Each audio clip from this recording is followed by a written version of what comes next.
Crime Story, les rendez-vous d'Alfred Hitchcock, racontés par Serge Sauvion. Aujourd'hui, Triple de James Holding.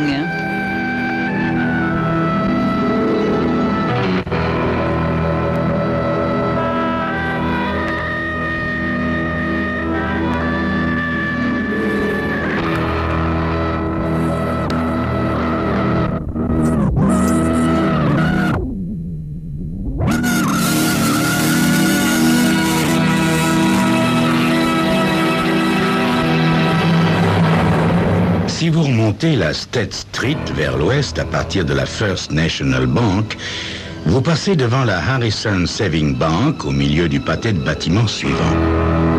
En poursuivant votre marche vers l'ouest, une centaine de mètres plus haut, vous tomberez sur une filiale de la People Bank and Trust Company. Vous voyez un peu.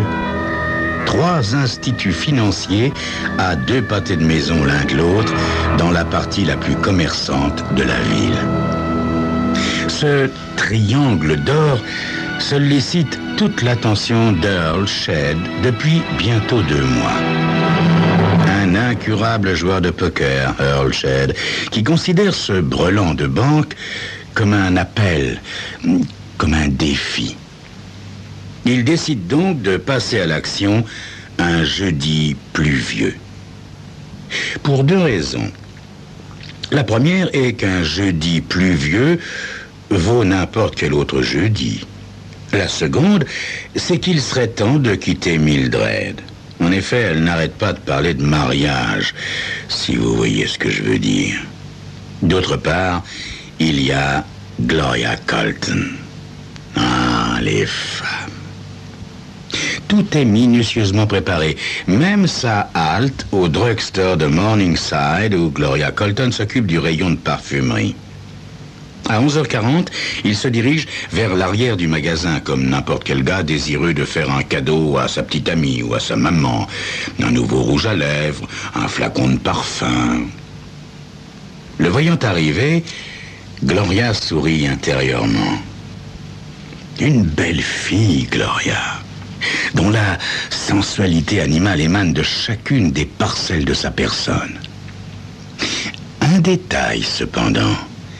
Dans ses yeux, qu'elle voudrait candides, on décèle un éclat métallique qui en dit long.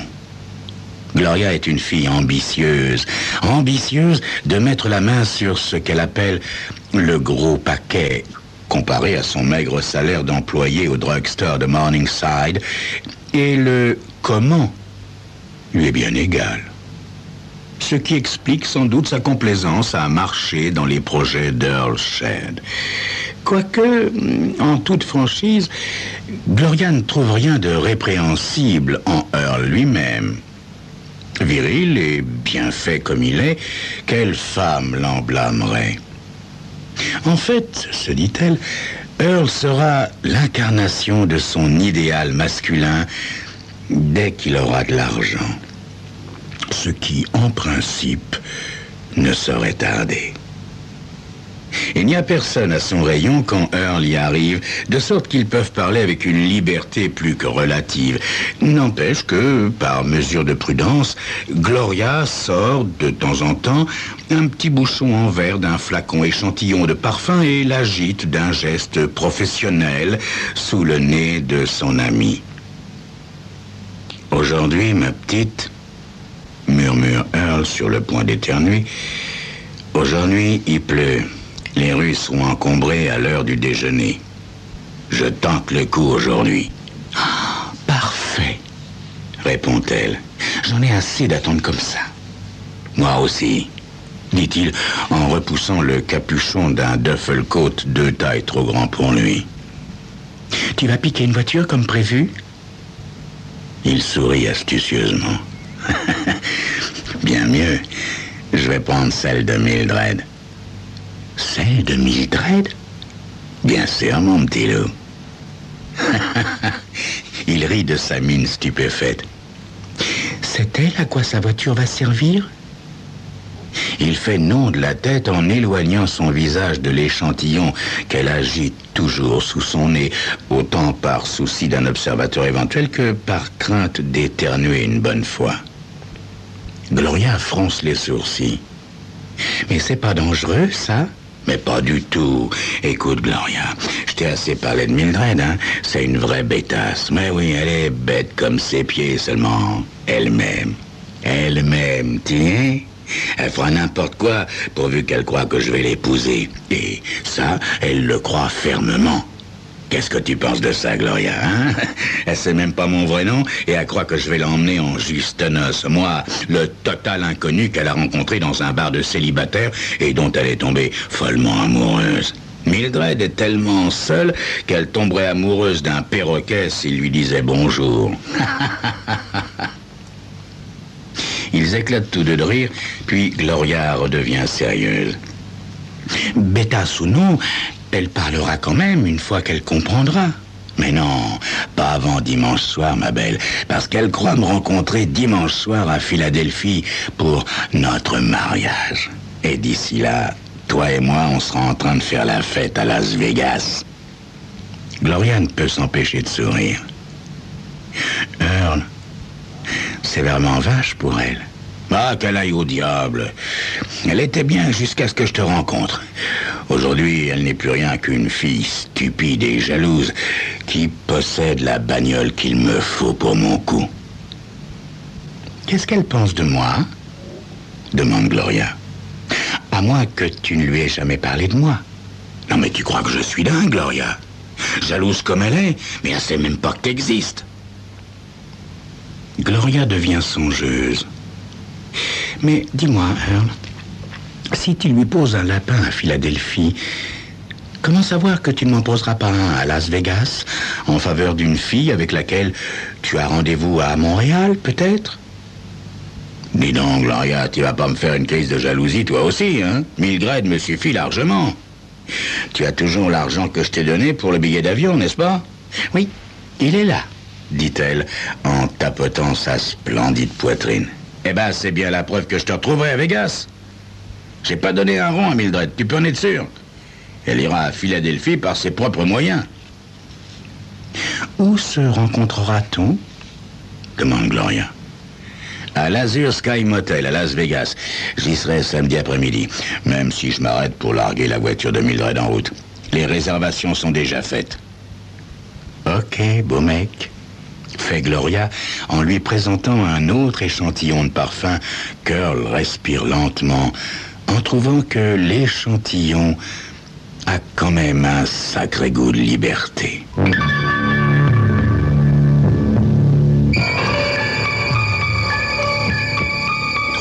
hold-up le même jour et dans le même quartier serait digne du Guinness Book s'il y avait une rubrique consacrée au braquage.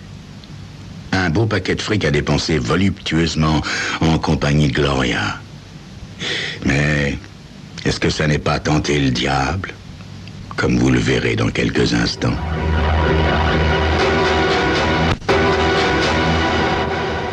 Mildred était certainement la femme la plus seule de la ville, jusqu'au soir où elle a rencontré Earl dans un bar de célibataires.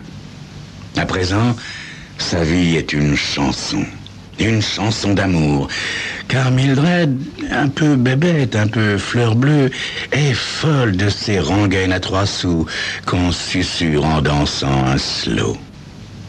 Elle délire de joie à l'idée d'épouser Earl Shedd après-demain à Philadelphie en plus. C'est si romantique. Bien qu'il ait avoué que leurs épousailles seront financées par des moyens assez peu orthodoxes. Par le hold-up d'une banque, pour tout dire. Mais que ne ferait-elle pas pour mettre le grappin sur cet homme? Quand il sonne à sa porte à 12:05, elle est maquillée et brillamment parée pour lui, son futur époux. « Earl !» s'écrie-t-elle, tout en l'attirant dans le salon et refermant la porte derrière eux. Dès qu'il a repoussé le capuchon de son duffelcoat, elle se jette à son cou et se blottit contre son épaule. « Dieu, que ça m'a paru long depuis hier soir !» Elle recule subitement la tête et le regarde. « T'es de mauvais poil aujourd'hui? Qu'est-ce qu'il y a? Oh, Earl, l'heure H, c'est aujourd'hui ?» Mildred possède une réserve inépuisable de clichés et d'expressions stupides du même genre, et Earl en viendrait très très vite à la haïr. « La voiture est prête, chérie. Je l'ai fait réviser hier. J'ai fait le plein d'essence et d'huile. Elle est prête à être le char sublime qui t'amènera à m'épouser à Philadelphie. » Le char sublime. Earl ne peut réprimer un grognement. Excellent, Mildred, excellent. Mais c'est bien aujourd'hui que ça se passe. Pluie régulière, foule dans les rues avec parapluie et capuchon. Et bien sûr, des tas de places au parking du Mile, près de la 3e banque. « À quelle heure veux-tu la voiture, chérie? Et où est-ce que je dois la garer ?» dit-elle en se blottissant à nouveau contre son épaule. « 12h25 au plus tard, dans une demi-heure exactement. Gare-toi les roues avant vers la chaussée, le moteur en marche, ok? » Elle y sera, t'en fais pas, mon chéri. Earl, sois prudent, hein? J'ai le souffle coupé à l'idée du danger que tu vas courir. Non, rassure-toi, Mildred. Tout se passera bien et dimanche, je t'emmène en juste noces sur mon blanc palefroid. Oh, comme tu parles bien, Earl. Ben voyons. Je ne sais pas, fait Mildred subitement déprimée. J'arrive pas à croire que tu vas m'épouser. Alors que chaque fille qui te regarde en viendrait au meurtre pour être ta femme. Quoi? Dit Earl en lui tapotant le bras. Encore de méchantes idées que tu te fais. J'aime pas ça, hein? Mildred, je t'aime, ma petite. Alors laisse tomber tes idées noires. Et attends-moi à Philadelphie dimanche soir, d'accord? T'as jamais été à Philadelphie? Il la regarde étonné. Non, jamais. T'es sûr? Absolument sûr, pourquoi? Je me demandais simplement si tu y connaissais des filles qui pourraient essayer de te détourner de moi. Personne peut me détourner de toi, poupée. Il l'attire vers lui et l'embrasse avec force et passion. Je t'aime, Earl, glousse-t-elle. Je sais pas ce que je ferais si t'en aimais une autre. Earl regarde sa montre. Bon, c'est pas tout ça, mais faut que j'y aille. T'as les sacs? Elle court à l'autre bout de la pièce et sort 3 sacs en papier d'un tiroir. Tiens, m'amour, et surtout, sois prudent. Ouais, t'inquiète. Dimanche soir à Philadelphie, tu sais où? Oui, au Greenwich Motel sur la City Line Avenue. J'y serai quand tu y arriveras. Je prends l'autobus ce soir. Parfait, dit Earl en l'embrassant de nouveau. T'en fais surtout pas pour la voiture, chérie. Elle sera là à l'instant où t'en auras besoin. Il fait un paquet compact des 3 sacs en papier, le met sous son bras et sort en rabattant le capuchon de son duffel-coat. Une fois qu'il a remonté le coin de la rue, Mildred enfile son imperméable et son capuchon en plastique transparent, sort vers le parking, monte dans sa voiture vieille de 3 ans et démarre. Elle a encore 20 minutes devant elle avant qu'Earl en ait besoin. Elle a donc largement le temps. Les hold-up se déroulent sans incident. Dans la First National Bank, la première des 3, Earl se dirige vers un guichet libre, pose une feuille de papier en travers de l'ouverture et attend, souriant à demi sous son capuchon, pendant que la caissière lit « Remplissez le sac de billets ou je vous descends ». Elle n'hésite pas une seconde. Ses yeux s'agrandissent, soudain terrifiés, mais ses mains ne tremblent pas, tandis qu'elle rafle l'argent dans son tiroir pour l'enfourner dans le sac de papier qu'il lui a glissé. Earl connaît parfaitement les consignes en cas de hold-up. Gardez votre sang-froid, faites ce que l'homme vous dit jusqu'à son départ du guichet. Ensuite, jouez à l'héroïne si vous en éprouvez vraiment le besoin, mais n'oubliez pas que nous sommes assurés. Earl prend le sac de billets que la caissière pousse vers lui, ainsi que son message qu'il récupère. « Merci, mademoiselle », dit-il d'une voix courtoise avant de sortir de la banque. Il se trouve déjà sur le trottoir avant que la caissière ait pu donner l'alarme. Des centaines de gens circulent dans la State Street, la plupart munis de parapluies et de capuchons. Beaucoup sont porteurs de paquets et de sacs de provisions. Earl se fond dans la foule et se sent comme un poisson dans l'eau, au dire de la pauvre Mildred. Le temps que le garde franchisse la porte tournante de la première banque, Earl franchit flegmatiquement l'entrée de la seconde banque. Après tout, y a-t-il un endroit plus sûr pour un pilleur de banque, une fois la chasse à l'homme lancée, que l'intérieur d'une autre banque? Dans la Harrison Saving Bank, Earl répète la procédure jusqu'à son « Merci, mademoiselle », vaguement satisfait à l'idée qu'on le baptiserait le voleur poli ou bien le voleur reconnaissant, quand on rapporterait son exploit dans la presse. Quand l'alarme retentit, Earl pénètre le plus naturellement du monde dans la troisième et dernière banque. Sa respiration n'est même pas haletante, son pouls aussi régulier qu'à une sieste dominicale. Un vrai gâteau, murmure-t-il en apercevant la voiture de Mildred sagement garée dans le parking du Mile, exactement là où il la voulait. À travers la bruine, il peut apercevoir le filet de fumée pâle qui émane du tuyau d'échappement de la voiture. Le premier triple hold-up de l'histoire de la ville. Aussi met-il un réel accent d'authenticité dans son « Merci, mademoiselle » avant de quitter la People Bank. Il s'installe dans la voiture de Mildred sans attirer le moindre regard suspect et démarre gentiment dans la State Street. Il se sent malgré tout excité, fier et heureux à la fois. Il vient de réussir son coup et il est riche, très riche, d'après ce qu'il peut en juger. Il y a une petite fortune dans les sacs. Il se dirige vers l'ouest, vers l'autoroute qui l'emmènera rapidement dans la nature. Ses phares sont allumés, comme l'exige la loi de l'État. Ses essuie-glaces vont et viennent en ronronnant, tandis qu'il conduit comme tout bon citoyen respectueux des limites de vitesse. Voilà pourquoi il est très étonné de voir une voiture de police se garer derrière lui quand il s'arrête à un feu rouge. Une coïncidence, n'est-ce pas? Quand même, ça le met mal à l'aise. Il se sent encore plus mal à l'aise, en fait absolument stupéfait, quand une autre voiture de patrouille sort en trombe de la rue perpendiculaire. Une panique terrifiante l'envahit quand cette voiture s'arrête au milieu du carrefour, pratiquement sous son nez. Il est coincé. L'idée lui vient d'écraser le champignon et de foncer dans la voiture d'en face. Ce serait absurde. Fait comme un rat, comme dirait Mildred. 4 policiers convergent vers lui, pistolet en main. Aussi, lorsqu'on lui ordonne de sortir de sa voiture et de mettre gentiment les mains sur le toit, il le fait. Au procès, Mildred témoigne sous serment qu'elle était en train de remplir un formulaire de dépôt de fonds à la People Bank lorsque, levant fortuitement les yeux, elle aperçoit un homme encapuchonné en train de pousser un sac en papier à travers un guichet.